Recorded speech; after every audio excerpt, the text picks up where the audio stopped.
Hello and welcome. Today we are at Legoland Windsor. We're about to take a look around the very bright and vibrant Duplo Valley section. So we're going to play Spot the Difference compared to Legoland Windsor to all the other parks. And we can take a nice tour of this park.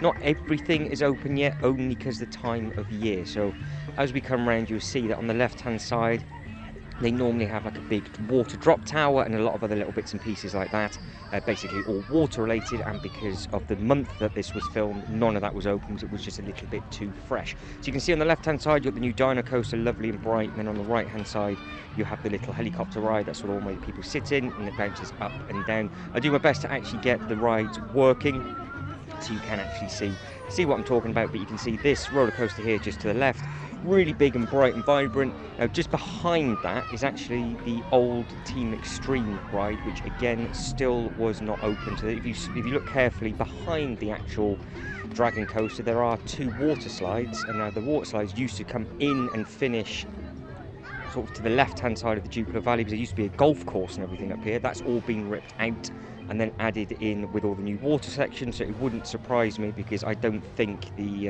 water slides have been open for a couple of years now. I think that's going to get pulled out at some point, because they didn't open it 2020 or 2021, and it's not been open for 2022 either. So a bit of a shame, but if you can remember that from back in the day, then obviously please do let me know in the comments below. Right, getting back on to what we're here for. This is the bit that is shut and closed. You can see they are working a little bit at the bottom, but nobody's in there, and as it goes much further back, so it goes really far back, that is the huge water drop tower. That's where the bucket fills up and it spins around and soaks everybody. That's the same sort of thing that they've got at Legoland Dubai.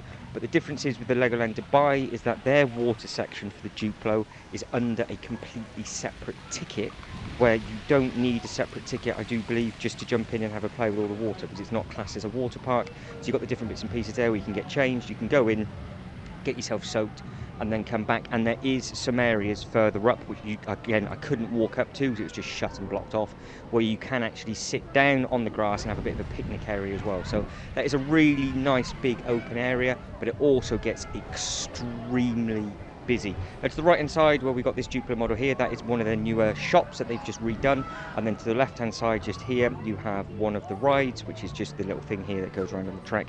Again, it's all nicely themed. What I like about it the most is just the colours. It's really bright and vibrant. So this track goes up, round, it comes back down again, and then as we pan round you've got a little sort of drinks chaos just to the left, and then you've got the Farmer Joe's chicken, I do believe. But again, time of season, they're still getting everything ready. So this should all be opened up now. I think they're painting it and sorting out bits and pieces on the inside. So this was not open either. You can see you've got a double entrance straight through the door, and then it's all blocked off because it looks like they're making it even more bright and vibrant than what it was before. So when I go back, I will do a little bit of an update of the old Farmer Joe's chicken, and I will try and get up to the water section as well, just so you guys can just see how big it actually is. Because if you've seen the video from Legoland Billund, this land for Duplo is much bigger than the one in Billund, but Billund have just added in a specific area to be able to build. So it'd be interesting to see if Legoland Windsor follows suit and they create like a building area for the Duplo section. Now within the area for our Duplo Valley at Legoland Windsor, you can see that we've got two ways in and two ways out. If we kept going in a straight line, that then just takes us down to the driving school, and that takes us to the Lego City and everything as well. So as we come back up, we'll now film everything on the left hand side. Now we've got the show and everything to come through.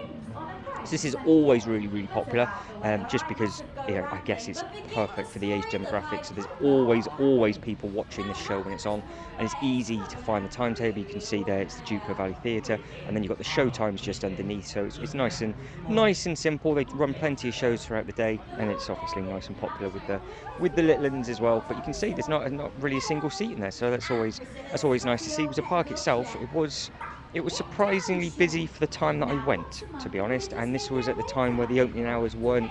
I think they're shutting the park at 4, but that's now all been extended. So, but it was sort of well out of season in the 2022. It sort of just opened up, but there just seemed to be a lot of people here on this day. So, as we come round, you have got what we have added into the end of this video. This is actually available in a separate video as well as a non-voiceover that I will talk over as we loop back around the ride, because we can just go over the differences between this Duplo Valley and the other ones as well. But this is the Fairy Tale Brook ride. This was here, I do believe, before the actual Duplo Valley started to be put in, and they've just sort of kept it there. it's a really nice fairy tale Brook ride with regards to what is in there, but the models aren't Duplo, they're Lego, so it's almost like it's meant for their +5, if you can imagine, like their range, that when you come off Duplo and then go straight onto the +5 sets. So I can imagine that's why they've actually just kept it there and not tried to change it or do anything with it. But it works hand in hand, the stories that little ride tells, and again, really popular with the little ones, so it's a nice one to sit on. But again, in the comments, let us know what you think of just the brightness of it all, and how does this compare to your parks further afield? Do you have a nice big Duplo section at your Legoland? So that's the ones I'm talking about. I can't remember what the one's like in Germany. Fingers crossed I'm getting there this year. And then there's obviously the one in Malaysia, North Korea, and Japan, which I want to try and get to at some point, either next year, 2023 or 2024. And then you've got the 3 big ones in America as well. Now, I can't remember if they had a Duplo section at Legoland Florida. So if you are watching this from the States, please let us know if they've got anything. So now we're coming into the queue line. It's just a really quick tour of Duplo Valley, because obviously it's the age demographic that's here as well. It's a much smaller one, so it is quite difficult to film everything. But as you come around the queue line, you can see that the queue would be very busy. You do have all of these different games to play, so it's absolutely fine. So as you come around, you've got all of the games that you can play. You can stop and read them, you can go into the little bits and then come back out again. The other thing is that everything that we're seeing now, I do believe, is what we will also see on the ride as well, so that's always nice and handy. So it sort of gives you a little bit of an idea of what exactly is going to be coming up. And again, you can see the bins, really bright and vibrant. I say that quite a bit with regarding to bins, but they're just easy to find. It's not like they're hidden away. So it's a nice simple thing, and we're only doing half the queue line because it is actually open to just go straight on. It's basically a straight on walk through, so you can see that you can just get off the ride and come back on it if you want to. So I only walked half the queue, so I could imagine when it's really hot and it's a full queue, it would be a nightmare, because the only thing I will say about Windsor is that it's not very well shaded in the heat. I know we don't have massive heat over in the UK, but especially over the 6-week summer period when the little ones are off, it can be quite hot. So it's just something to bear in mind. I'm only saying that because it's one of those rides where you can't really see the queue line until you put your pushchair and everything in the car parking bay, or the pushchair pram bay, shall we say, around the front. And if there's loads and loads of people coming on, then all of a sudden you join the queue and you're stuck. You've then either got to go all the way back again to make sure you've got your hat or your little brolly or whatever, just to protect yourself or your little ones within the shade, because it is a big open area, and the trees and things just don't go over the top. It looks like you actually walk through the trees. You do, but you don't actually walk through the trees until you exit the ride, which I think we might get a little bit on this. So just be wary with that, because I think this is probably the biggest queue of everywhere from Legoland Windsor that doesn't have full shade. I'm just trying to think if the haunted house actually does have sort of almost tent bits over the top of it. But that is the only thing with Windsor, I would say. When it's really hot, there isn't shade in the queue lines, and then at the same time when it's raining, they don't have that sort of same protection either. Where if you've seen the videos from Dubai, they've got the really nice colourful sort of pocket shades on top, so that's always nice and easy. And with Billund, how they've got theirs designed as well, you're never going to get really trapped for too long. So it's just something to bear in mind, just in case, obviously because of the age demographic. But onto this ride now, you can see this is the video that I have uploaded separately. So like I said, if you just want to experience all the animatronics and the sound effects with me not saying anything, that is available within the Legoland Windsor 2022 playlist. And if you wanted to see the difference with just the other parks, at the moment there is Dubai Legoland and also Billund Legoland from 2022, plus the Lego house and all the accommodations are in a different playlist. So just make your way over to the playlist if you want to see any of them. I'm trying to start reminding people more and more in other videos, because we're starting to get more and more subscribers to the channel, which is really nice. So welcome to everybody that is new. Let us know if you've been on this ride before. Let me know what variation of this ride you have got. So comparing the parks now, we've got this one. It's telling all the different fairy tale stories, but they have a absolutely monstrous version of this over in Billund, but it's actually on their pirate boats. Now this is different to the boat driving school. So the harbour one that you've got over in Dubai, Legoland Windsor also have this as well.